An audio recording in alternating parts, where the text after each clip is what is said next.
Shalom, saya mau berbagi pengalaman dalam kehidupan saya,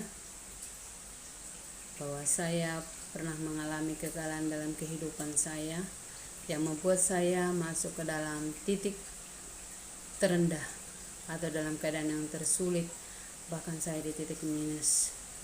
Saya merasa hidup saya tidak berarti dan saya merasa tidak bisa saya menyelesaikan masalah saya sendiri. Dan yang kuinginkan pada saat itu hanya satu, yaitu kematian. Tetapi Tuhan sangat mengasihi saya. Dia memelihara saya seperti biji matanya dan membentuk saya, menjadikan saya berharga di hadapannya.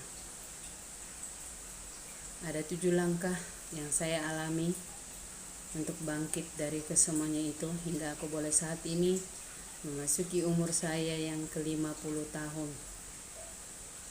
Bahwa boleh saya di dalam sukacita, bukan hanya karena dengan harta, tetapi berkat-berkat Tuhan yang luar biasa setiap hari yang saya alami, bahwa di setiap keadaan saya boleh mensyukurinya. Setelah saya mengalami dari kegagalan, saya belajar yang dari pertama, meminta pengampunan kepada Tuhan. Saya gagal itu tentu karena saya mengandalkan pikiranku sendiri, karena saya tidak melibatkan Tuhan dalam setiap langkah saya. Jadi awal pertama saya mengakui kesalahan saya minta pengampunan kepada Tuhan. Yang ketiga, saya menyerahkan diri kepada Tuhan, menyerahkan sepenuhnya kepada Tuhan di setiap hari, di setiap saat, di setiap memulai pekerjaan saya, di setiap saya mengalami masalah. Semua saya serahkan kepada Tuhan, saya libatkan Tuhan, saya serahkan kepada Tuhan. Aku tidak mau gagal seperti yang semula. Saya tidak mengandalkan kekuatan saya, tetapi di setiap saya mengandalkan Tuhan. Yang keempat, baca firman Tuhan. Setiap hari saya belajar untuk membaca dengan firman Tuhan, karena itu adalah menjadi kekuatan bagiku, menjadi sarapan pagi. Karena tanpa firman Tuhan kita tidak punya kekuatan untuk bagaimana kita menjalani kehidupan sehari-hari. Dalam membacaan firman Tuhan, saya sudah membacanya 3 kali dari perjanjian lama sampai perjanjian baru selesai. Itu adalah karena saya sangat membutuhkannya. Kalau ditanya sama saya apa yang menjadi ayat ataupun menjadi contoh ataupun memberikan kepada orang lain, menjadi sebagai pengkhotbah buat orang lain, mungkin saya belum bisa. Tetapi dengan saya baca firman Tuhan sangat berarti buat diriku sendiri. Aku merasa bahwa dengan membacanya setiap hari telah mengikis kesombonganku, telah mengubah pribadianku, pandanganku terhadap persoalan saya, dan saya lebih kuat, dan saya lebih punya iman bahwa apapun terjadi bersama Tuhan saya akan bisa selesaikan.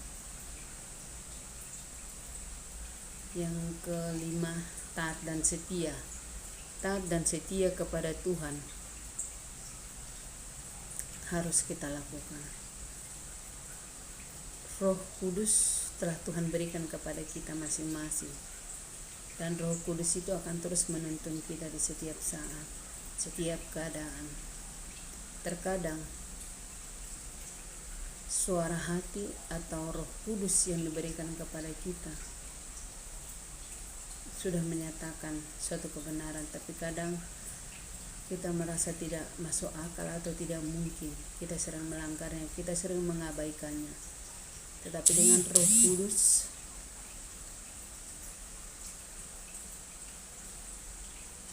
kita dikuatkan, dimampukan apa yang harus kita lakukan. Bagaimana kita mengatasi masalah. Dia akan menuntun kita hari demi hari. Saya pernah mengalami suatu pertolongan Tuhan lewat ketaatan. Waktu itu tahun 2018 akhir Desember, saya dikuatkan atau digerakkan Tuhan untuk pulang kampung. Katanya kamu Riz harus pulang. Saya bilang saya tidak bisa pulang, saya tidak punya uang, saya tidak punya kemampuan buat itu.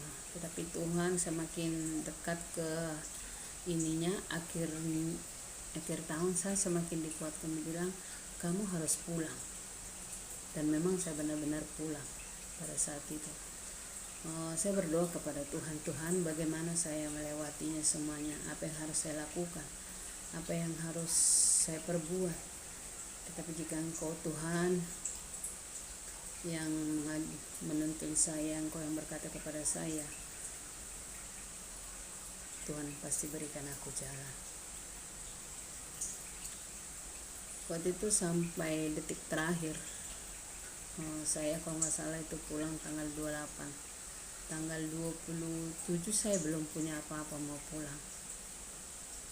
Tetapi saya bilang sama Tuhan, Engkau yang mengizinkan saya harus pulang. Engkau mengatakan saya sekarang taat Tuhan. Aku tidak tahu apa rencanamu Tuhan. Jika Engkau yang mengizinkan saya harus pulang, Engkau sediakan bagiku apa yang harus kuperlukan, dan Engkau tidak izinkan aku malu. Dan benar, saya tidak minta kepada siapa-siapa. Pada saat itu Tuhan berikan aku berkat yang luar biasa. Diberikannya aku tiket pulang, bisa memberikan tiketku pulang ke Jakarta. Bahkan sampai oleh-oleh saya pun bisa sampai terbeli. Dan semua keperluanku semua Tuhan sediakan. Dan pada saat itu kami bisa berkumpul pada bulan Desember tanggal 31. Dan puji Tuhan, ternyata itulah saat terakhir saya bisa bertahun baru bersama mama saya. Karena di bulan 6-nya tahun 2019 mama saya sudah dipanggil Tuhan. Itulah kenangan terakhir. Saya 22 tahun merantau di kota Jakarta. Saya tidak pernah pulang di bulan Desember. Saya pulangnya hari libur-libur besar seperti Lebaran, karena di situ saya panjang liburnya. Tetapi pada saat itu saya digerakkan Tuhan, kamu harus pulang. Ternyata itu kesempatan yang terakhir diberikannya kepada saya. Itulah ketaatan.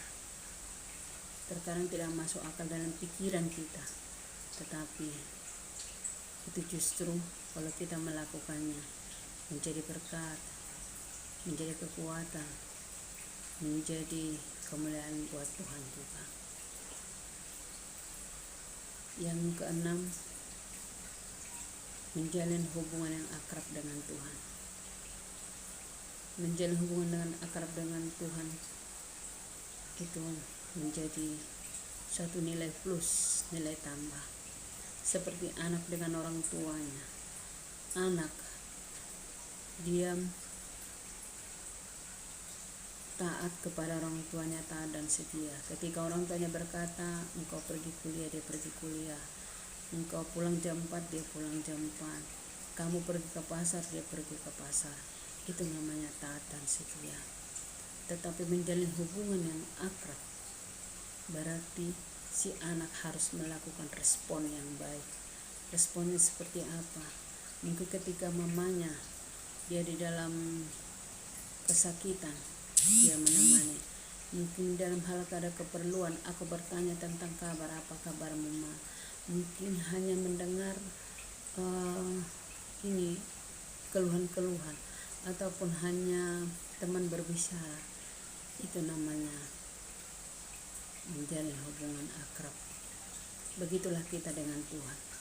Kita harus melakukan hubungan yang akrab. Selain taat dan setia, kita melakukan akrab. Dan ketika kita melakukannya itu, Tuhan pasti tahu apa yang kita perlukan. Dia akan memberikan kepada kita lebih daripada yang kita pikirkan. Dia menyediakan bagi kita lebih dari apa yang kita pikirkan. Karena dia sangat tahu, karena kita setelah menjalin hubungan akrab dengan Tuhan, dia sangat tahu apa yang kita perlukan. Dia akan mendahului setiap perjalanan kehidupan kita. Yang terakhir, mengucap syukur dalam segala hal. Mengucap syukur dalam segala hal itu tidak mungkin bisa kita lakukan kalau kita di dalam duka, itu secara manusia. Tetapi jika kita menyadari bahwa setiap apapun persoalan, pergumulan dalam kehidupan, tidak ada satupun yang tidak Tuhan tahu. Tuhan izinkan itu semuanya. Bukan karena Tuhan tidak tahu, tetapi Tuhan izinkan dalam hidup kita. Justru di dalam kelemahan kita, disitulah kekuatan Tuhan yang bisa kita andalkan. Dan di dalam Tuhan, di dalam kelemahan kita, kuasa Tuhan lebih sempurna, sangat sempurna dalam kehidupan kita. Untuk menjalani semuanya 7 tahap untuk bangkit dari keterpurukan bukan hal yang gampang, bukan hal yang mudah. Butuh proses, butuh perjuangan, butuh hati yang rela, butuh hati yang hancur. Kita dibentuk seperti bejana yang hancur. Bejana yang hancur tidak bisa dikembalikan seperti semula, tetapi akan bisa dibentuk yang lebih indah daripada semula. Demikianlah di tangan Tuhan. Jika kita mau berubah, jika kita mau menerima Tuhan sepenuhnya dalam hidup kita, pasti Dia berikan yang lebih indah dalam kehidupan kita. Tidak ada manusia yang sempurna, semuanya sudah berdosa, dan kita harus minta pengakuan, minta pengampunan kepada Tuhan, dan menyerahkan diri sepenuhnya kepada Tuhan. Apapun yang menjadi pergumulan, apapun menjadi keadaan kita, dan harus membaca firman Tuhan, karena itulah kekuatan kita. Dunia boleh lenyap, tetapi firman Tuhan akan tetap selama-lamanya. Firman-Nya iya dan amin, Dia yang menguatkan kita. Dan yang kita juga harus taat dan setia sampai kedatangannya yang kedua kali. Dia akan menjemput kita di awan-awan yang permai. Dan kita harus selalu menjaga hubungan yang baik. Ambil pelayanan dalam Tuhan. Pelayanan sekecil apapun itu sangat berharga di hadapan Tuhan. Mari layani dengan sepenuh hati dan mengucap syukurlah dalam segala hal, dengan setiap keadaan, walau dalam suka dan duka, karena Tuhan telah mengizinkannya dalam kehidupan kita, dan Dia akan memberikan kepada kita jalan keluar di setiap saat. Terima kasih. Semoga kesaksian saya ini menjadi kekuatan. Mungkin ada orang yang mendengarkan dalam hal kesusahan, atau mungkin dalam penderitaan, ataupun dalam kekurangan, apa mungkin pergumulan yang tidak bisa terselesaikan. Tetapi saya mau katakan sekali lagi, Tuhan itu baik, Tuhan itu luar biasa. Dia hanya sejauh doa. Panggil namanya dan berserulah, Dia akan menjawab, dan Dia akan berikan jawaban, jalan keluar di setiap persoalan, dan Dia tidak akan pernah meninggalkan kita. Terima kasih. Tuhan memberkati. Amin.